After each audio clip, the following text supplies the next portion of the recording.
Here at Sunflower Pets in Manhattan, I'm Jared Clark, and of course with me we have the owner, Mike Bonella. Now, Mike, the rumor is you don't sell any pets here, like dogs and cats. Why is that? Well, we've been open for 10 years, and when we opened, we vowed we would not sell dogs and cats.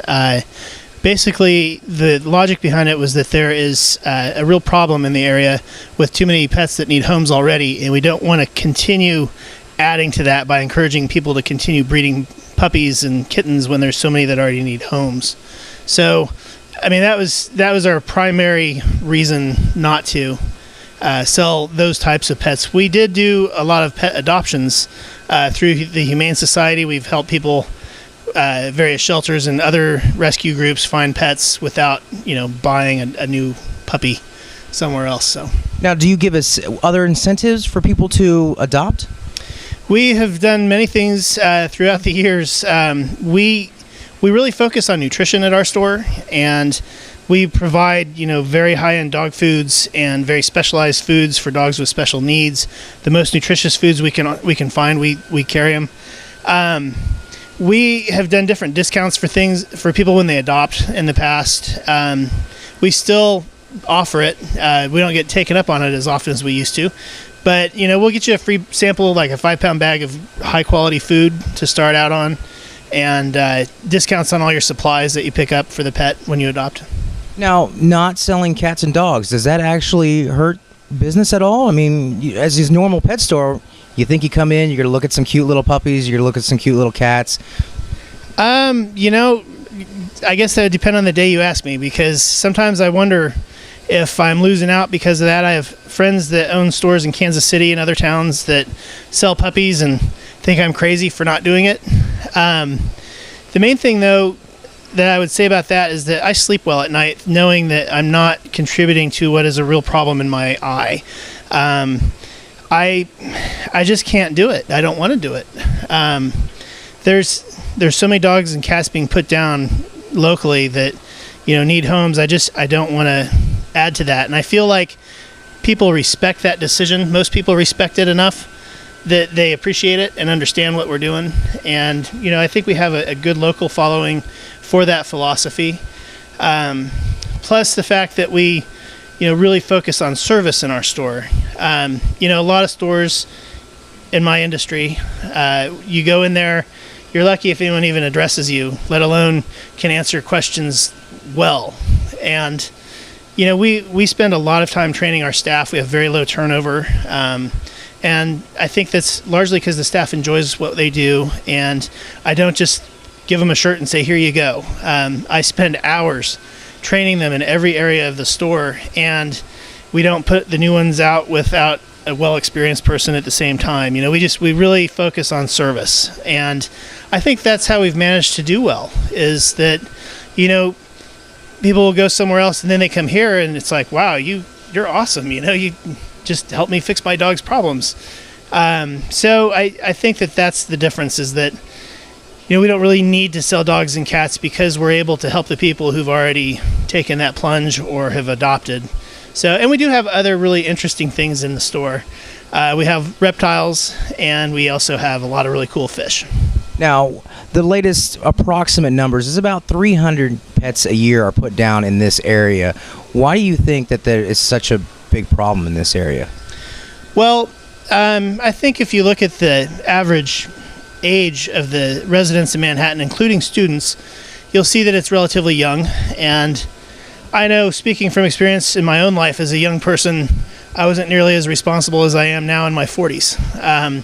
A lot of people don't really think about what they're doing and think about the decision to buy a puppy or, even to adopt. It should be well thought out.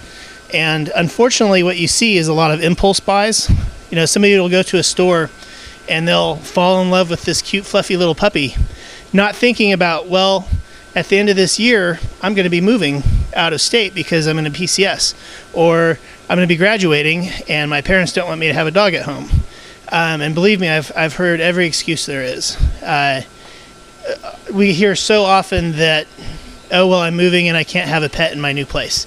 Can you help me find a home for my cat or my dog or my fish or my ferret? People just don't think about the long term and the commitment that it is to be, responsible for a pet like that. And so when you have a younger population, especially one that's somewhat transient with students and military, even locals or, us townies are known to be somewhat transient in Manhattan. It's just the nature of the town. And so I think in this town especially, it's mostly just because people aren't thinking about the future enough to decide, well, maybe I should wait until I get more settled before I get an animal. Also, there's another part of the problem, I think, is that it's a fairly rural community where you still have that animals are livestock mentality in the surrounding areas. And actually, a lot of the animals that are brought in come from more rural areas outside of Manhattan. And there's other shelters. Heck, there's 4 different humane societies in Wamego. What does that tell you? So, Now, is there a good pet that's for a transient population? A person that's on the go all the time? Is there a good pet for them? Usually we can figure something out that would be a good pet to fit your lifestyle. Sometimes the answer is no.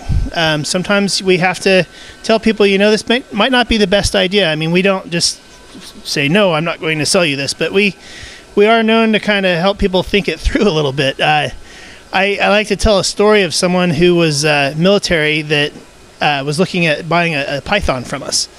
And he made a comment. I mean, he was very serious about buying the snake. He makes this comment of, oh, well, I used to have one just like this, but then I got deployed and she didn't want to take care of it, she being a girlfriend or wife or whatever. And I looked at him, I said, well, are you still active duty? Yeah. Is there a war going on? Yeah. You think you might get deployed again in the near future? Yeah, I'm supposed to be shipping off for Afghanistan. I'm like, well, so is she going to want to take care of it this time? And you just see this look of comprehension finally come on his face that you're hoping for. It's like, oh, yeah, maybe I should wait. And I'm like, yeah, I think you should, man. So, it's just, again, it's people see something and it's an impulse buy. They don't really think about it.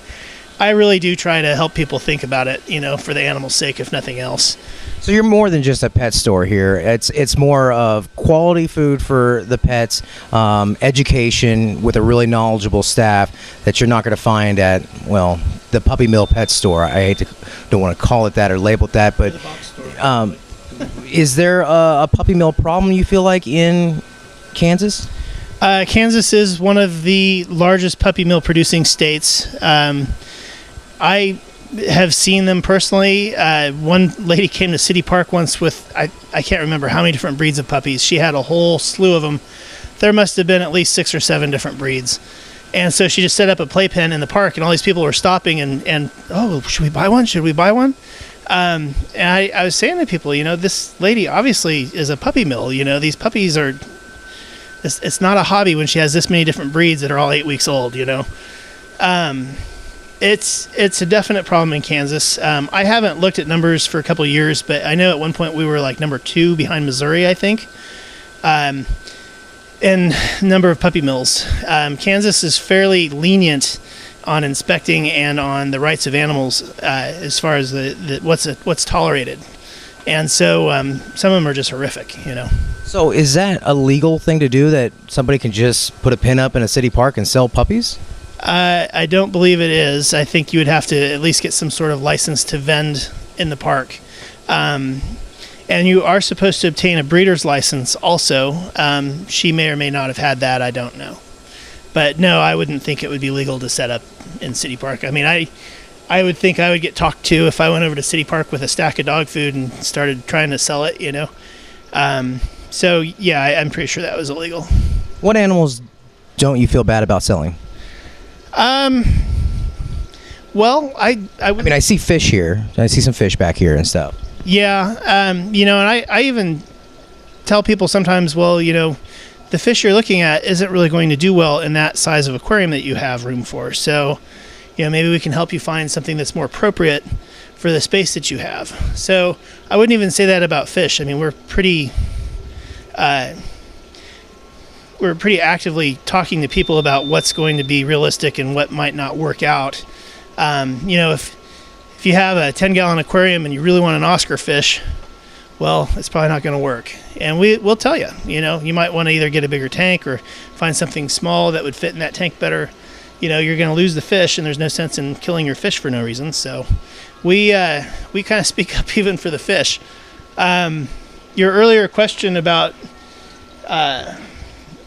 what kind of pet would I recommend for the transient population, I would veer more towards the reptile department for that. We have a store policy that I don't sell things that I can't take back. So I don't sell snakes that get too big for any of our enclosures, and I don't sell lizards that get, ferocious or anything. We encourage people to find other ways to part with reptiles and different animals through the adoption process, Craigslist, whatever, to sell their used tanks. But as a last resort, I don't sell things that I won't take back. So I might not pay you what you want for it, but you don't have to kill it or turn it over to the shelter. With a lizard or something like that, I can almost always take it in and then find it a home. You got a really good business model going on here then. I think you would be able to sleep well at night with that kind of thing. So if you want any questions or anything, you can come down and talk to Mike Bonella here in Manhattan. And you have another store location as well. I do. We have a store in Lawrence at 919 Iowa, and that's right next to the Community Mark, which is a pretty cool natural food co-op. And you're a big Facebook person, so if you're shut in and you don't want to get out or something like that, or it's a cloudy day like today, you can always find Manhattan Aquarium online as well, and you can message the crew and any answers. And I honestly, a testimonial. I've had a question about the cat, not eating right, and I can call down here, and your staff has been very knowledgeable for me too. So great, I appreciate that. So Mike Bonella, thank you very much. Sunflower Pets, formerly known, of course, as Manhattan Aquarium. We're at the Manhattan location here. It's the odd little pet store that's not quite so odd.